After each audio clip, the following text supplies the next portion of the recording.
Hello guys, throwback video muna tayo. So ito yung video namin nung pumunta kami sa Ilocos Norte nung kami ay nag-joiners na gala. So yan ay sa Kulili Point, Sand Dunes sa Ilocos Norte. Sumakay kami sa 4x4 truck. Ayan, madaming truck, tas madami din kami dyan.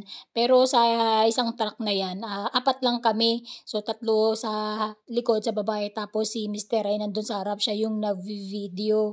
Tapos kami ay sigaw ng sigaw dyan. Tapos ayan, nakakatuwa kasi gewang-gewang nga. Tapos ayan, no, sigaw kami ng sigaw dyan guys. So ito, pakinggan nyo.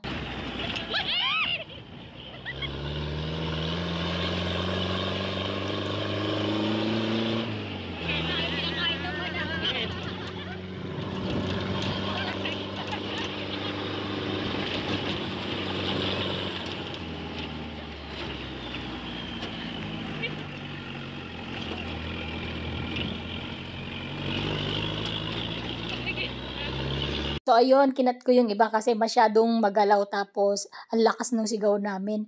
So ayan guys, so ang ganda dyan. Grabe. So pagka makapunta kayo dyan sa Ilocos Norte, try nyo ding sumakay dyan sa 4x4 truck.